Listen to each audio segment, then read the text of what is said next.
राम राम जी। सभी भाई बहनों को राम राम। मैं हूं बाबा रामदास और आप देख रहे हैं स्लो जिंदगी और बाबा की खरी खोटी। मेरे साथ नन्हे पहलवान है और आज हम सेंगर वाले केस में कुछ नए फैक्ट्स निकल के आए हैं। हम पहले दिन से हमारा ये स्टैंड रहा है कि सेंगर को झूठ फंसाया गया है और सेंगर ने कोई रेप नहीं किया था, कुछ नहीं किया था।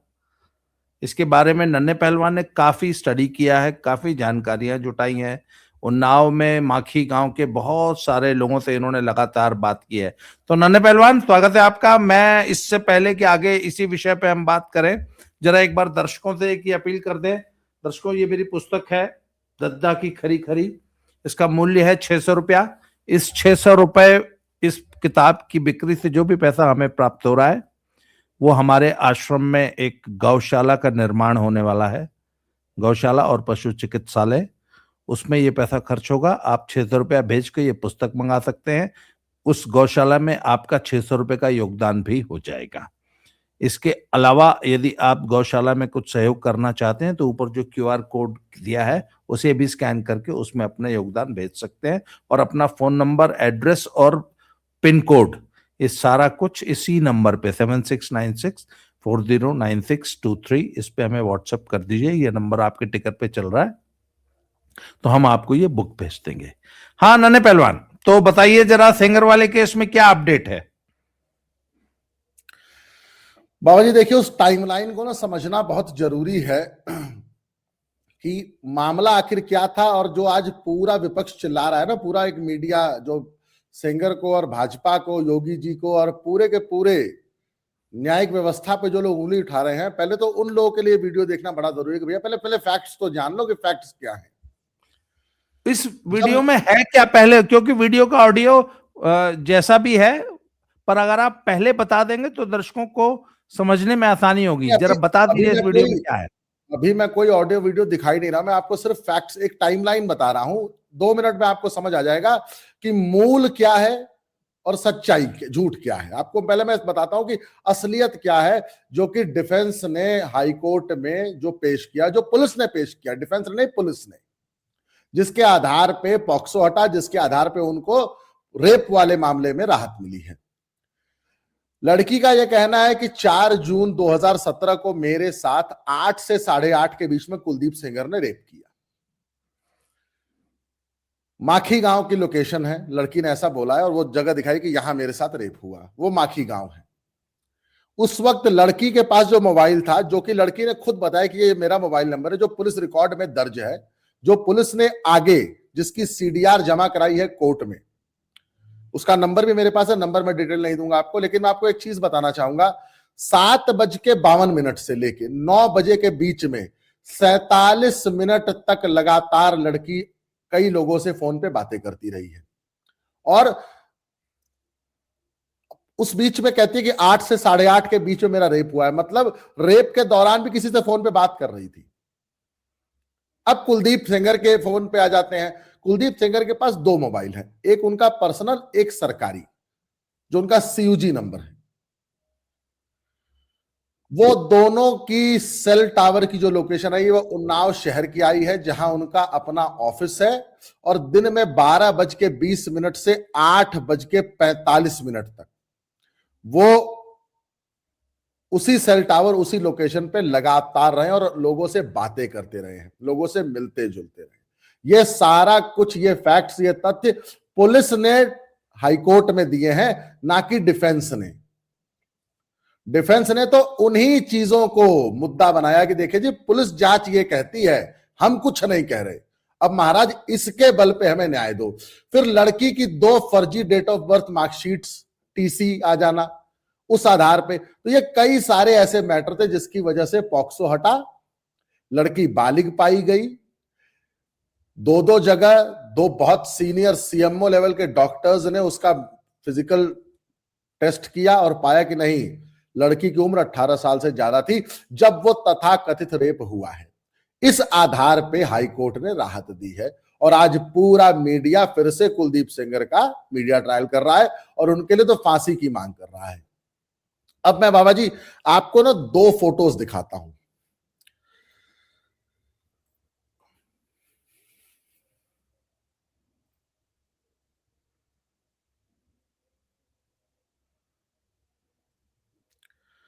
इसमें आप ध्यान से पढ़ेंगे तो ऊपर वाला जो पेज है उसमें देखिए नीचे लिखा है कि महेश सिंह आपराधिक प्रवृत्ति का व्यक्ति है, उसका जो चाचा है, और मेरी माता आशा सिंह वो कांग्रेस से चुनाव लड़ चुकी है, 1500 वोट मिले थे मात्र। इन दोनों ने मुझे मारने की धमकी दी, मेरे पैसे ऐंठ लिए, जो भी पैसे इनको उस वक्त मतलब डिफरेंट सोर्सेस से आए थे, सामाजिक संगठनों ने दिए थे। इसके अलावा ये एफआईआर दर्ज कराई है लड़की ने दिल्ली में अपने ही चाचा और अपनी मां के खिलाफ। इसके अलावा एक फोटो और है, वो भी जरा ध्यान से देख लीजिए।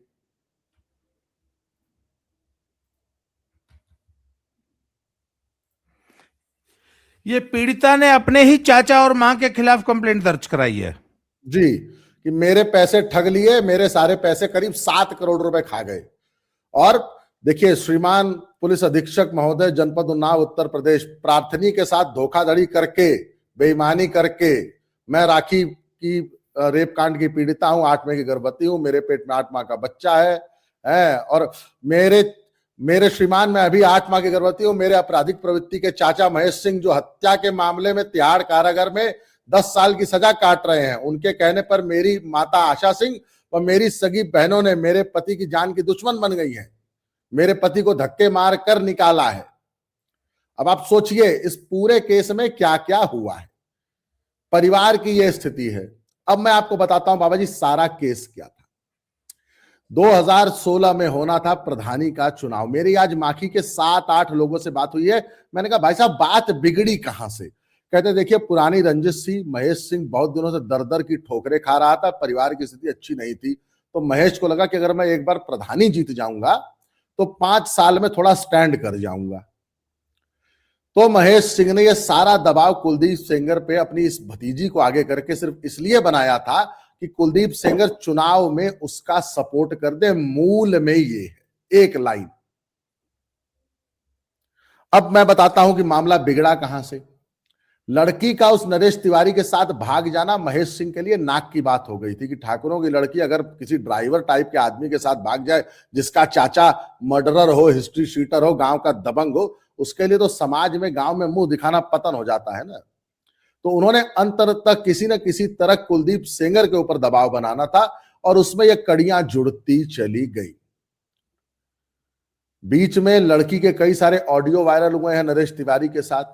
नरेश तिवारी को भी धमका रही है, सल्फास खा लो, मर जाओ, मुझे कोई फर्क नहीं पड़ता।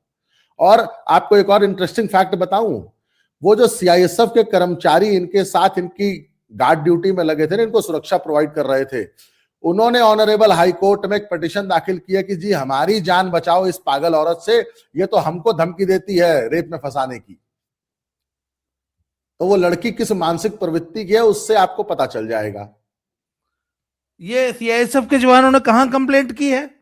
हाईकोर्ट में पिटीशन दाखिल की है कि प्लीज हमारी ड्यूटी यहां से चेंज की जाए, ये महिला रुतबे में आती है, रुआब में आती है, तो हमें धमकाती है कि तुम्हारी औकात क्या, वर्दी उतरवा दूंगी, रेप में फंसा दूंगी।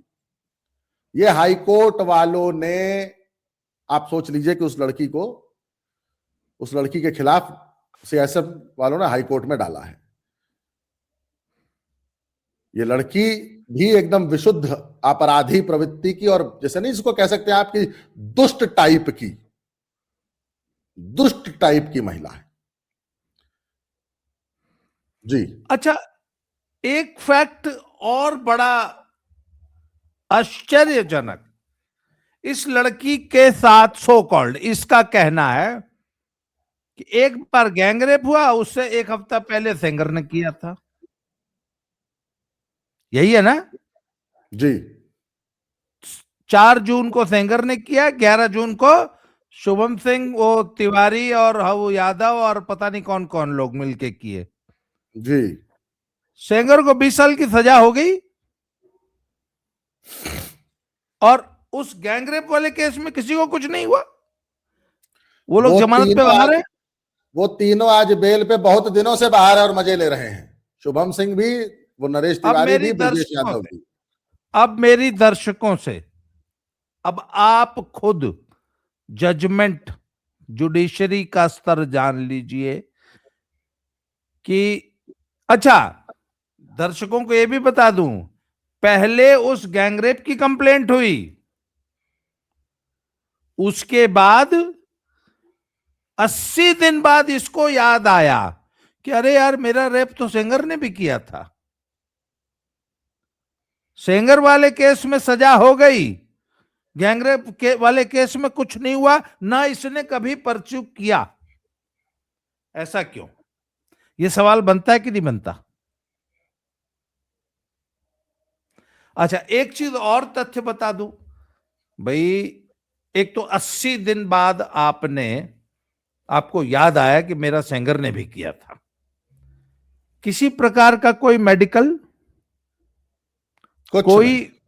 कोई एविडेंस, कोई गवाही, कोई मौके से कोई एविडेंस, कोई डीएनए टेस्ट, कोई वेजाइनल स्वैब, किसी किस्म का कोई एविडेंस इस केस में सेंगर के खिलाफ है, सिवाय इसके कि लड़की ने कह दिया मेरा रेप हुआ था, तो जज ने मान लिया हाँ हुआ था।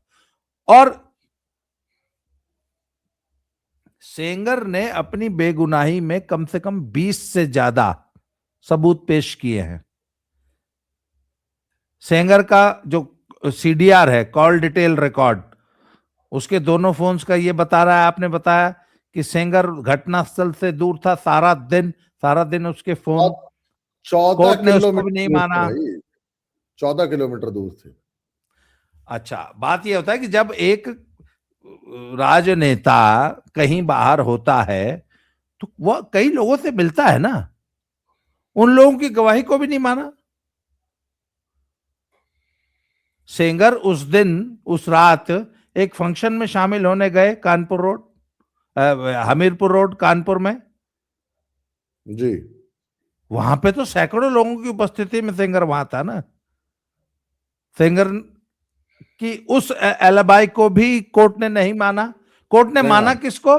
सिर्फ लड़की का बयान, और लड़की ने अपने ऊपर रेप का कोई साक्ष्य प्रस्तुत, कोई एविडेंस नाम की चीज ही नहीं है। इसके बावजूद सेंगर को 20 साल की सजा। मतलब देख लीजिए ना, जस्टिस का हमारे देश में क्या हाल है कि आप किसी भी व्यक्ति पे झूठा आरोप लगा के उसको 20 साल की सजा करा सकते हैं। आपको कुछ नहीं करना, सिर्फ झूठा आरोप लगाना है। वो आदमी अपनी बेगुनाही का सबूत देते देते मर जाएगा।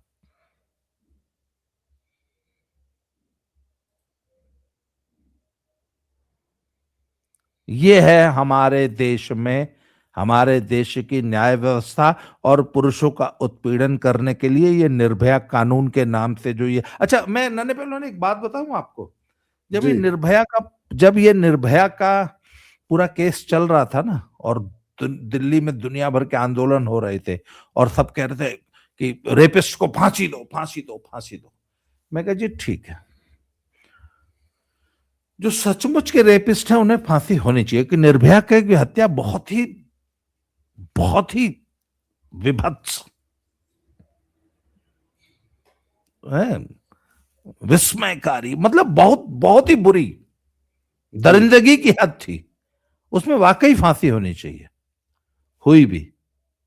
परंतु अगर हर रेप इन द सेंस, कोई भी लड़की किसी पे भी झूठा आरोप लगाते और उसको फांसी पे लटका दोगे। और रेप के केसेस में झूठे आरोपों की तो बंडा लाइन लगी हुई है।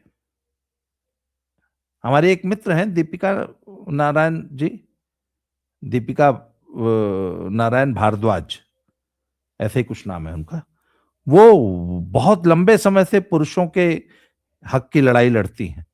वो बताती हैं कि सैकड़ों नहीं, हजारों ऐसे केसेस हैं जहां औरतों ने इस प्रकार के आरोप लगा के ब्लैकमेलिंग का धंधा बना रखा है।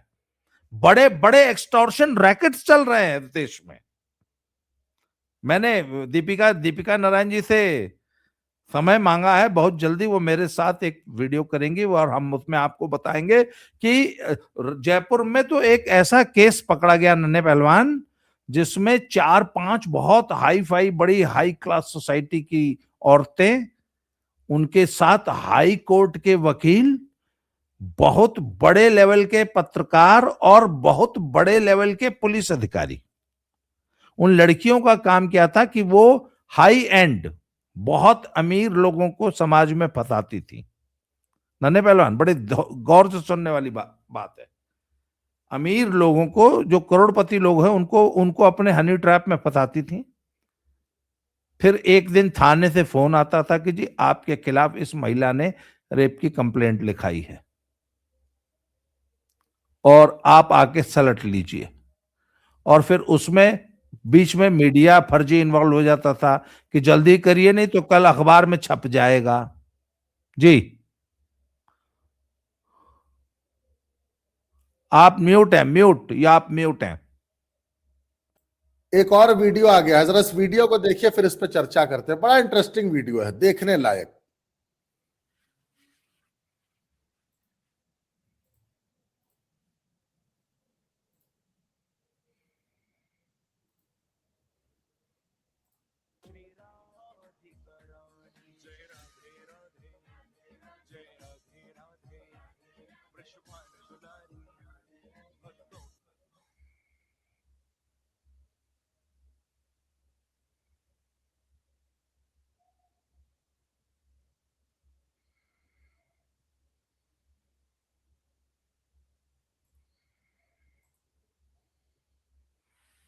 ये एक गाड़ी में जा रही है और उस अपने सीआईएसएफ वाले जो सिक्योरिटी गार्ड्स हैं उनके साथ चुहल छेड़खानी कर रही है, और वो बेचारे अब किसी तरह अपनी इज्जत बचा रहे हैं। यही वीडियो ने, इसके हाव भाव ने नहीं, इसके हाव भाव से कहीं दिखता है कि इसके साथ मल्टीपल रेप हुआ है, गैंग रेप हुआ है।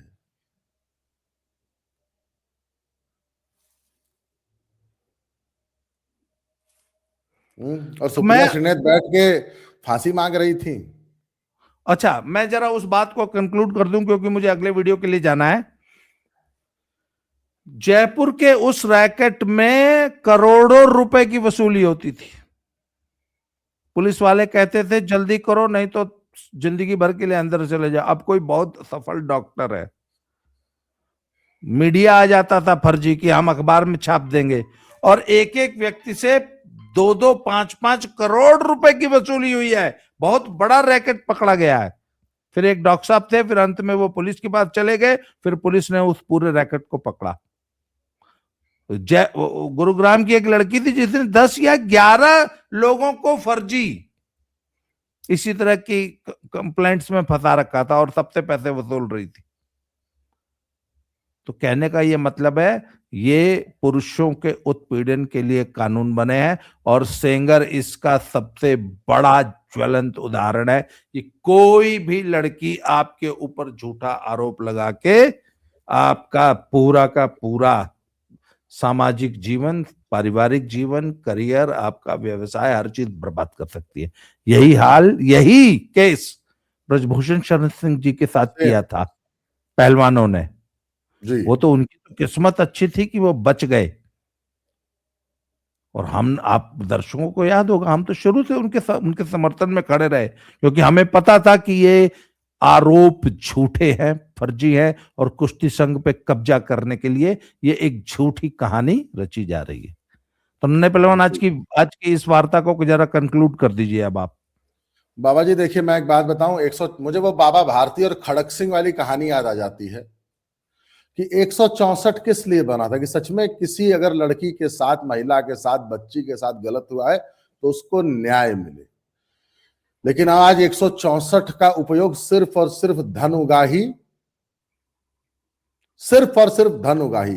कंसेंसुअल सेक्स में अगर मामला बिगड़ा तो 164 में बयान देके अगले का जीवन बर्बाद कर दो। तो सेंगर के केस में यही हो रहा है, और हम आज फिर कह रहे हैं कि सेंगर निर्दोष है, उसको झूठा फंसाया गया है। नन्हे पहलवान, आपने समय दिया इसके लिए आभार, धन्यवाद। जय श्री राम, हर हर महादेव। दोबारा मिलते हैं किसी नए टॉपिक।